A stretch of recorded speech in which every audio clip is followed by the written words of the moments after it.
भगवान श्री कृष्ण सर्वदा भक्त वत्सल हैं। भक्त की पीड़ा उनकी अपनी पीड़ा है, इसीलिए तो उन्होंने अपने विकराल स्वरूप का त्याग कर दिया और धारण किया उन्होंने चतुर्भुज स्वरूप। अर्जुन के प्रसन्न हो जाने पर उन्होंने फिर मानव स्वरूप धारण कर लिया। इस तरह भगवान श्री हरि ने भक्त प्रेम में अपना नारायण स्वरूप धारण किया तथा बाद में वह पुनः अपने नर रूप में वापस आ गए। श्री भगवान के सौम्य स्वरूप को देखकर अर्जुन का भय दूर हो गया। वह अपनी सहज स्वाभाविक दशा में लौट आए और बोले, हे जनार्दन, आपके अति शांत मनुष्य रूप को देखकर अब मैं स्थिर चित्त हो गया हूँ और अपनी स्वाभाविक स्थिति को प्राप्त हो गया हूँ। अर्जुन के इस कथन में प्रकट हो रहा है अर्जुन का व्यक्तित्व। वह भगवान को बता रहे हैं, हे प्रभु, आपके इस सौम्य स्वरूप को देखकर मैं वापस अपने स्वभाव में आ गया, मैं वापस अपनी सीमा में लौट आया।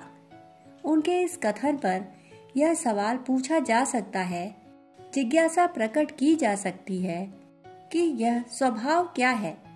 दरअसल अर्जुन हो अथवा कोई और, सभी की अपनी सीमाएं हैं।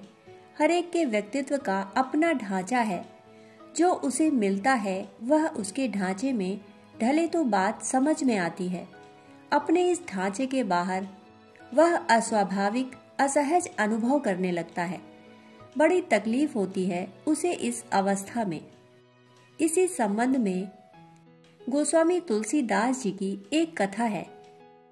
गोस्वामी तुलसीदास जी एक बार वृंदावन गए। वृंदावन है श्री कृष्ण की लीला भूमि।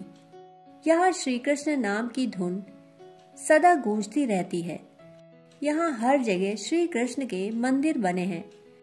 तुलसीदास जी के मित्र संत नाभा दास उन्हें बांके बिहारी श्री कृष्ण की झांकी दिखाने श्री कृष्ण के मंदिर ले गए।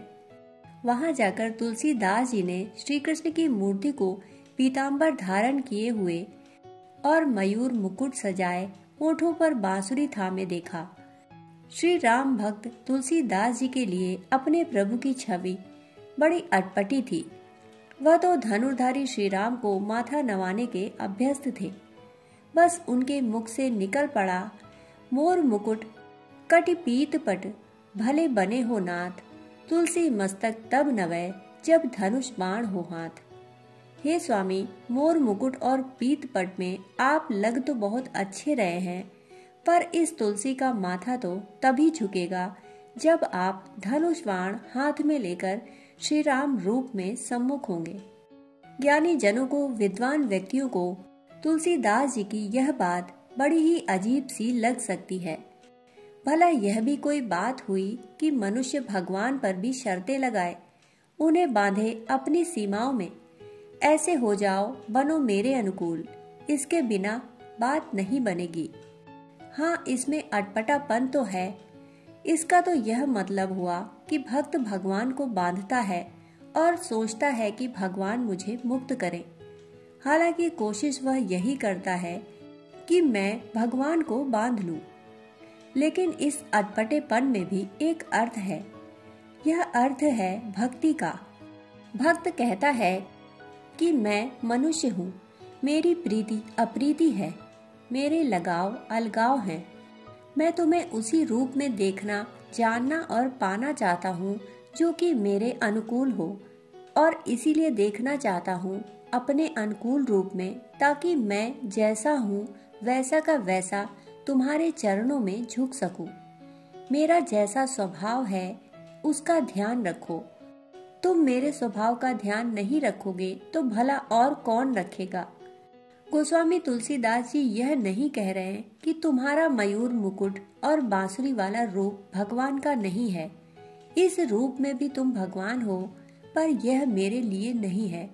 मेरी पात्रता नहीं है आपके इस रूप को स्वीकारने की। आप तो धनुष बाण लेकर मेरे लिए राम बन जाओ, तभी मैं आपके चरणों में झुक जाऊंगा। बड़ा प्यारा और मीठा कथा प्रसंग है। यह कथा आगे कहती है कि भक्त तुलसी के आग्रह से मूर्ति बदल गई।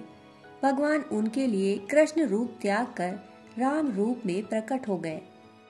अपने भक्तों के प्रति भगवान का प्रेम है ही ऐसा, वे भक्त के स्वभाव के अनुरूप स्वयं को रूपांतरित कर लेते हैं।